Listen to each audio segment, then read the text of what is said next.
دوستانو سلام، وخت مو په خیر. زه مرهون یم او نن ستاسو سره د پښتو تاریخي متونو مقدمې وروستی درس وړاندې کوم. دا په دې معنا چې دا درس موږ ته د دې زمینه رامساعده کړه چې پښتو او پښتانه وپېژنو او د هغه وروسته د پښتو تاریخي متونو ته ننوځو. موږ د نن بحث یو له مهمترینو او ډېرو جدي بحثونو څخه ځکه دی چې په اوسنۍ معاصره نړۍ کې د اوسنیو پوهانو یا نظریې ډېرې مهمې دي چې دوی څه نظر لري په دې اړه. دلته مکمل بحثونه د ډېرو مشهورو نړیوالو پوهانو او ژبپوهانو او تاریخ پوهانو له نظر څخه راخیستل شوي دي. تاسو کولی شئ چې د کتاب ته مراجعه وکړئ، د پښتو ادبیاتو تاریخ لومړی او دوهم ټوک چې استاد علامه حبیبي لیکلی دی. په دې کتاب کې به تاسې نور مکمل بحثونه تقریبا په 200 مخه کې مطالعه کوئ، خو موږ به د ژبپوهنې یا د متونو د اړتیا پر اساس نن د خپل وروستی بحث راټول کړو. زموږ د نن بحث د پښتو د اوسنیو پوهانو اره یا نظریه ده چې دوی د پښتو او پښتو په اړه څه نظریات لري. لومړنی سړی چې د موسیو برتلز روسي ختیځپوهان په قول هوروپلا کې لومړی ګولډنشټیټ المانۍ په پښتو یو کتاب وکیښ او ځینې لغات یې پکښې راټول کړل. دا کتاب په 1991 کال په سنت پټرزبورګ کې خپور شوی دی. له دې څخه موږ ته څرګندېږي چې 150 کاله پخوا یعنې یوه نیمه پېړۍ د مخه لا د اروپا پوهانو دې خوا ته مخه کړې وه. نو اوس یوه نیمه نه شول، اوس تقریبا 2 پېړۍ ته خبره رسېږي. دا د هغه وخت د علامه حبیبي صاحب خبره ده. پروفیسر کلیپورډ لیکي پښتو ژبه که څه هم بعضو پوهانو له سیمیتیکي یعنې سامي ژبو څخه ګڼلې ده، مګر زه وایم چې دا ژبه سوچه له انډو جرمانیک هندو آرین ژبو څخه ده، ځکه نه په الفاظو او لغاتو او نه په قواعدو او ګرامر له سامي ژبې سره څه اړه لري. پروفیسر ډورن په پترزبورګ کې اوسېدی او په 1840 کال یې کتاب کرسټومیټي اف د پښتو چاپ او خپور کړ.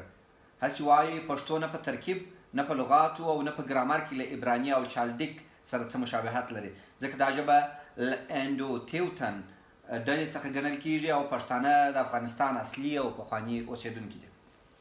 مورخ اډلونګ لیکي که څه هم زه په پښتو کې ډېر معلومات نه لرم، خو دا ویلی سم چې دا ژبه ډېره اصیله او ممتازه او وتلې ژبه ده.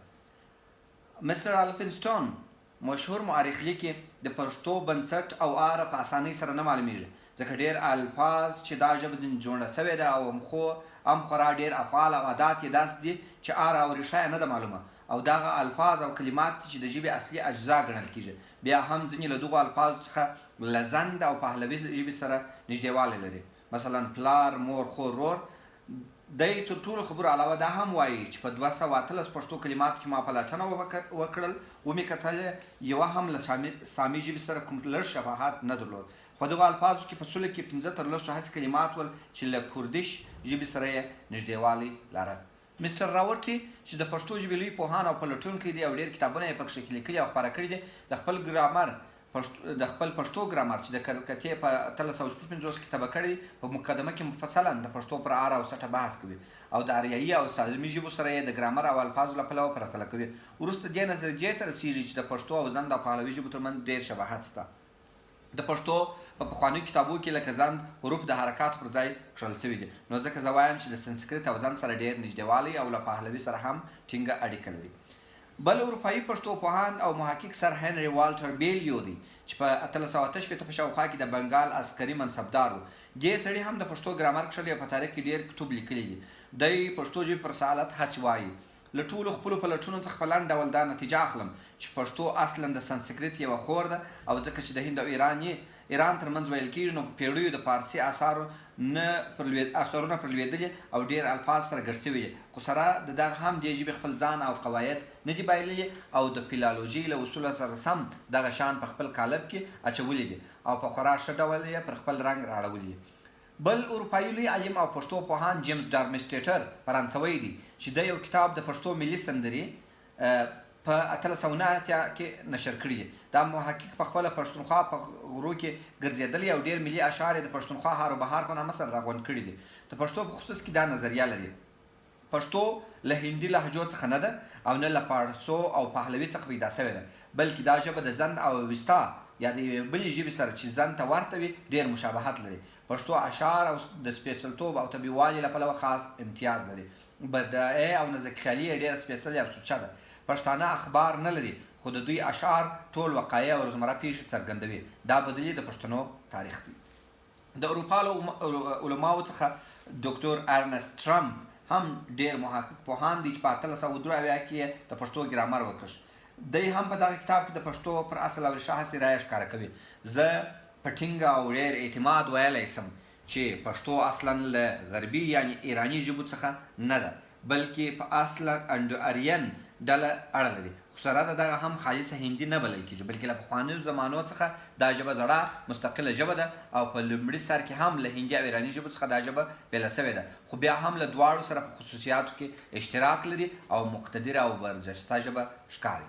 ډاکټر هنري چې د لیل کتابخانې کتابدار او فرانسوی هسې لیکلي، پښتو له یوې خوا سانسکریت او په ځینو شیانو کې اوستا ته نږدې ده. مثلا هغه لواحق یا سفکس چې د کلماتو په پای پورې نښلي او سانسکریت او اوستا دواړه په دغه خصوصیاتو کې سره نږدې دي. پښتو هم په دغه خاصیت کې دوی ته ښه ورته ده. د افعالو په ګردان او د فاعل او مفعول کې هم ډېر شباهت ځان ته لري.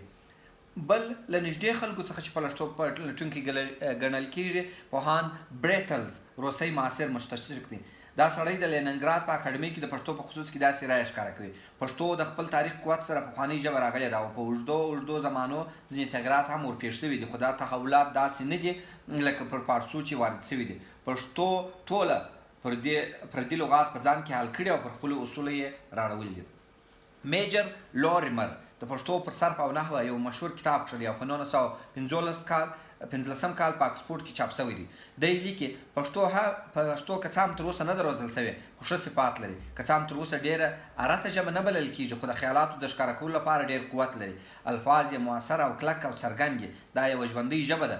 ځان له خپلواکي او مهم د امتیاز خاصیتونه لري چې له هندي نورو ژبو څخه یې په دغو خاصیتونو سره بېلولی شو. که څه هم د پارسو په توګه نازک خیالي او استعارات په دې ژبه کې لږ دي، خو پښتو د نرتوب قوه لري او نسبت نورو ژبو ته پښتو په خارجي انقلابو او جګړو کې لږ خساره لیدلې ده.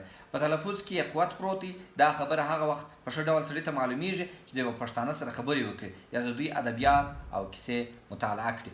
وروستنی محقق ژبپوهان چې په هغه وخت کې علامه حبیبي و، سر جي ایګریرسن دی.